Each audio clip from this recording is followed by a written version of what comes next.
Alors, on va étudier la fonction f définie par f de x égale exponentielle de x moins 1 sur exponentielle de x plus 1. Donc, on demande d'abord les limites en moins l'infini plus l'infini. Ensuite, montrer que f est impair. Étudier les variations de f. Déterminer l'équation de la tangente en 0. Étudier les variations de la fonction g définie par g de x égale f de x moins 1 demi de x pour en déduire la position relative de la tangente et de la courbe représentative de f. Alors, f est bien défini sur R parce que exponentielle de x plus 1 ne s'annule jamais. C'est toujours strictement positif. Alors, comme la limite en moins l'infini d'exponentielle de x égale 0, la limite de f de x, c'est-à-dire exponentielle de x moins 1 sur exponentielle de x plus 1, ça va faire moins 1 sur 1, donc moins 1. D'où une asymptote d'équation y égale moins 1. Alors, en plus l'infini, c'est plus compliqué. On a une forme indéterminée parce que exponentielle de x tend vers plus l'infini. Donc, dans ce cas-là, on factorise par exponentielle de x, ce qui donne 1 moins 1 sur exponentielle de x. Et exponentielle de x fois 1 plus 1 sur exponentielle de x. On simplifie par exponentielle de x. Les deux parenthèses tendent vers 1. Donc, limite quand x tend vers plus l'infini de f de x égale 1. D'où une asymptote d'équation y égale 1. Donc deux asymptotes horizontales pour la courbe de la fonction f.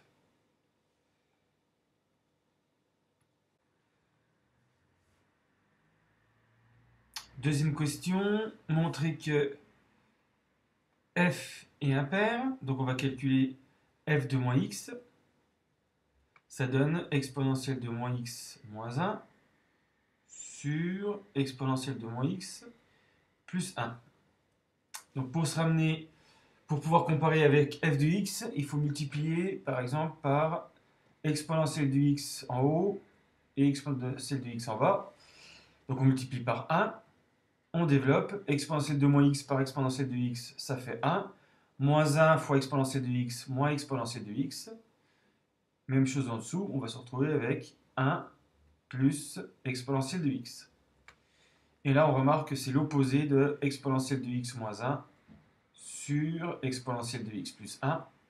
Donc c'est moins f de x. Conclusion, f est impair. Dans ce cas-là, la courbe de f admet l'origine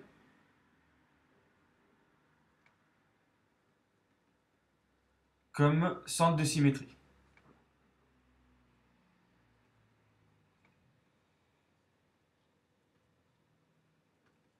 Voilà. Donc on pourrait se contenter d'étudier f sur l'intervalle 0 plus l'infini. Et compléter la courbe après par symétrie par rapport à O.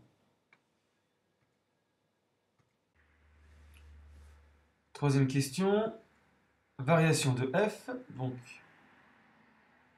on va dériver la fonction qui se présente sous la forme u sur v.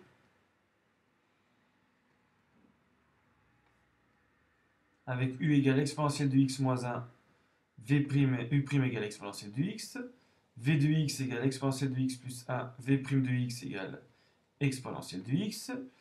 Donc la dérivée de u sur v, u'v moins uv' sur v au carré, on applique f' de x.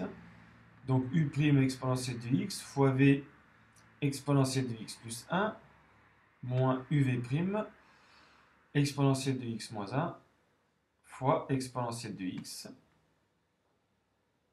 sur v au carré exponentielle de x plus 1 au carré. On développe, on simplifie. Là, on a exponentielle de 2x qui s'élimine avec celui-là. Il reste exponentielle de x. Le moins par moins 1, ça fait plus exponentielle de x. sur exponentielle de x plus 1 au carré. Et donc f' de x, c'est 2 exponentielle de x sur exponentielle de x plus 1 au carré. Ça, c'est strictement positif. Donc la fonction est strictement croissante sur R.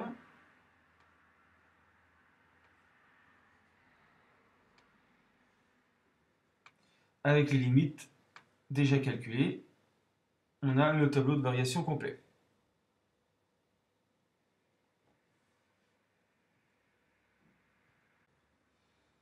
Alors, pour l'équation de la tangente en 0,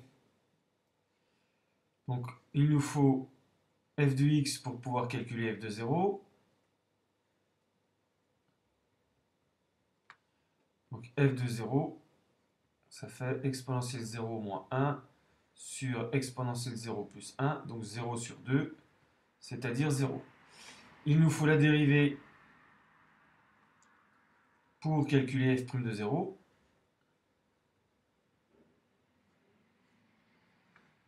Donc f' de 0, c'est 2 exponentielle de 0 sur exponentielle de 0 plus 1 au carré, ce qui donne 2 sur 4 à demi. Ensuite, il nous faut la formule de l'équation de la tangente, f de x0 plus f' de x0, x moins x0, ce qui donne en 0 f de 0 plus f' de 0 fois x, et donc y égale 0 plus 1 demi de x. Donc l'équation de la tangente, cy égale 1 demi de x.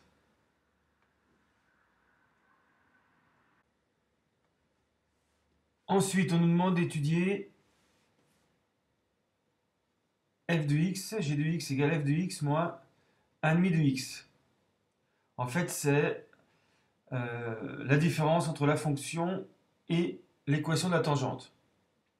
Donc pour étudier en fait la position relative de la tangente et de la courbe. Alors, on pose g de x pour la différence, parce que l'étude de signe direct serait trop compliquée. Donc quand on n'arrive pas à trouver le signe d'une fonction rapidement, par une équation, on étudie les variations de la fonction, en espérant que ça aidera à trouver le signe de la fonction. Donc, g de x, c'est la différence f de x moins 1,5 de x. On demande des variations, on calcule la dérivée de g, ce qui donne f' de x moins 1,5.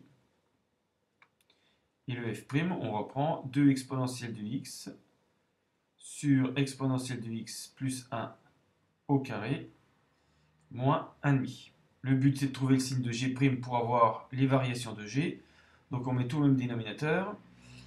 Donc la première va falloir multiplier par 2 et la deuxième par exponentielle de x plus 1 au carré. Ce qui donne 4 exponentielle de x moins exponentielle de x plus 1 au carré sur le dénominateur commun 2 exponentielle de x plus 1 au carré. Ensuite, on développe 4 exponentielle de x moins exponentielle de 2x plus 2 exponentielle de x plus 1 sur 2 exponentielle de x plus 1 au carré. Ensuite, moins exponentielle de 2x, 4 exponentielle de x moins 2 exponentielle de x, il reste 2 exponentielle de x, moins 1 sur 2 exponentielle de x plus 1 au carré. Si là on n'a pas vu la forme remarquable, on a un polynôme de second degré en exponentielle de x. Donc le but c'est de trouver le signe. On calcule le delta, etc. Et on arrive à trouver, on trouverait un delta égal à 0. Ce qui veut dire que le moins x carré plus 2 grand x moins 1 est toujours négatif, à cause du moins devant le x.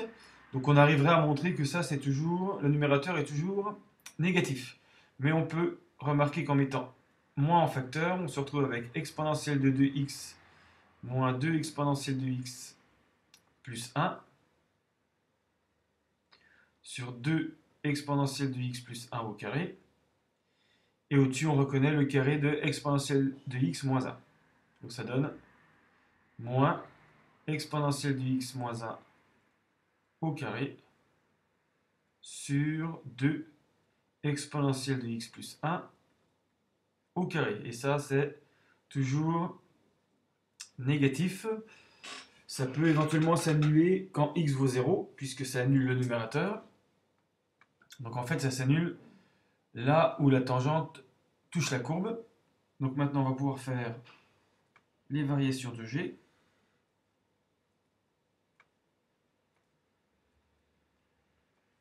Donc g'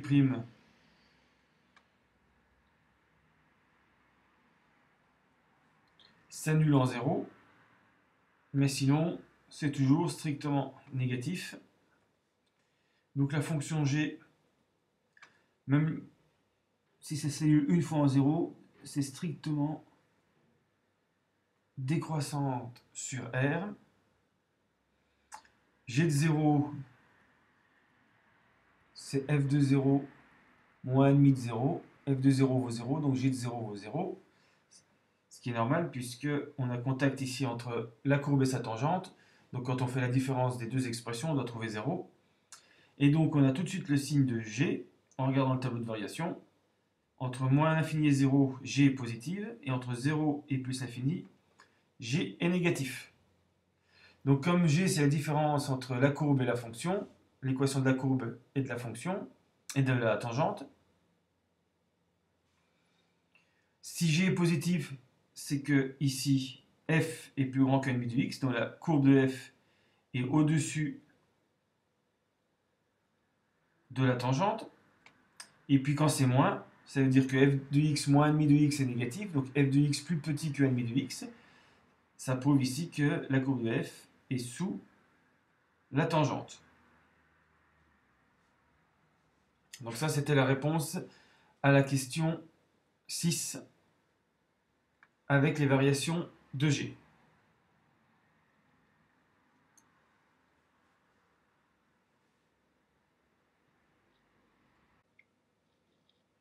Voilà, alors avec GeoGebra, on a tracé les asymptotes, la courbe et la tangente. Donc en noir, c'est la courbe de la fonction f.